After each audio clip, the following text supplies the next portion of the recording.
तो इस समझौते पर 5 फरवरी 2025 को पाकिस्तान के राष्ट्रपति जरदारी और चीन के राष्ट्रपति शी जिनपिंग की मौजूदगी में साइन किए गए।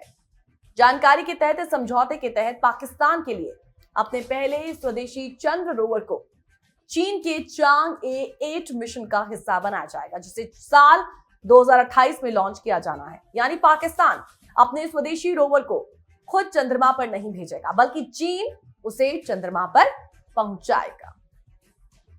अब चीन का चांग-ए 8 मिशन क्या है, आइए इसे जानते हैं। चीनी स्पेस एजेंसी CNSA ने चांग-ए 8 मिशन को डिजाइन किया है। इस मिशन का मकसद इनसाइट वैज्ञानिक रिसर्च को अंजाम देना है, टेक्नोलॉजी का वेरिफिकेशन करना है और चंद्रमा की सतह का मानचित्रण करना है। इस मिशन में पाकिस्तान की भागीदारी देश के अंतरिक्ष कार्यक्रम और अंतर्राष्ट्रीय चंद्र अनुसंधान स्टेशन यानी कि ILRS पहल में इसके योगदान में एक महत्वपूर्ण मील का पत्थर मानी जा रही है। हालांकि पाकिस्तान में भारत से पहले स्पेस एजेंसी का निर्माण किया गया था, लेकिन आज की तारीख तक पाकिस्तानी स्पेस एजेंसी कोई खास अचीवमेंट हासिल नहीं कर पाई। सुपार्को का चंद्र रोवर चंद्रमा के साउथ पोल पर तैनात किया जाएगा, जो अपने अनूठे वातावरण के लिए जाना जाता है। इसके अलावा भविष्य के कई वैज्ञानिक मिशन भी चंद्रमा के साउथ पोल से ही डिजाइन किए गए हैं। रिपोर्ट्स कहती हैं कि सुपार्को के वैज्ञानिकों ने एक एडवांस पेलोड बनाया है, जिसे रोवर के जरिए चंद्रमा पर भेजा जाएगा। ये चीनी और यूरोपीय वैज्ञानिकों के बीच एक सहयोग से निर्मित एक अंतर्राष्ट्रीय स्तर पर डिजाइन किया गया है। वैज्ञानिक पेलोड भी ये ले जाएगा। पाकिस्तान के वैज्ञानिकों ने रोवर बनाने के लिए चीनी वैज्ञानिकों से मदद सीखी है, जो चंद्रमा से सतह का गहनता के साथ विश्लेषण करेगा।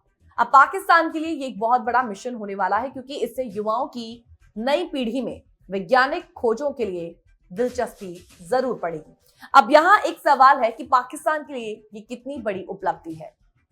अगर तो ये मिशन कामयाब रहता है तो पाकिस्तान के वैज्ञानिक धरती से चंद्रमा की सतह की जांच कर पाए और इस मिशन के जरिए पाकिस्तान चंद्रमा की मिट्टी की संरचना और संसाधन उपयोग की इसकी क्षमता का अध्ययन कर पाएगा। इसके अलावा वो भविष्य के अपने मिशन के लिए रूपरेखा तैयार कर सकता है, चंद्रमा का मानचित्रण कर सकता है और भविष्य के अन्वेषण और मानव उपस्थिति पर संभावित प्रभावों का आंकलन करने के लिए चंद्रमा की सतह पर उत्सर्जन स्तर और प्लाज्मा गुणों की स्टडी कर सकता है।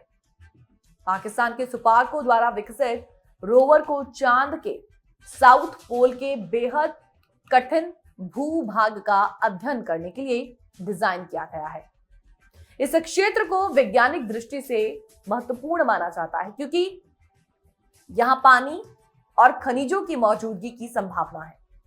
सुपार्को और चीनी अंतरिक्ष एजेंसी CNSA के बीच ये सहयोग पाकिस्तान और चीन के बीच मजबूत बायलैटरल रिलेशंस और गहरे अंतरिक्ष अन्वेषण के लिए आपसी मदद को कहीं ना कहीं दिखाता है। हालांकि इसे पूरी तरह से पाकिस्तान की अचीवमेंट नहीं माना जाएगा, लेकिन पाकिस्तान के अंतरिक्ष एजेंसी के लिए ये एक बड़ी कोशिश जरूर है और इस मिशन के कामयाब होने के बाद उसे आगे के मिशन को अंजाम देने के लिए आत्मविश्वास जरूर मिल सकता है।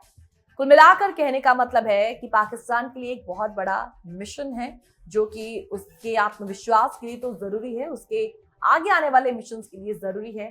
लेकिन फिलहाल का ये होने वाला मिशन चीन की मदद द्वारा लिया जा रहा है, जिसको लेकर कई सवाल पाकिस्तान के अंदर ही खड़े हो रहे हैं कि आखिर पाकिस्तान अपनी खुद की अचीवमेंट कब हासिल करेगा।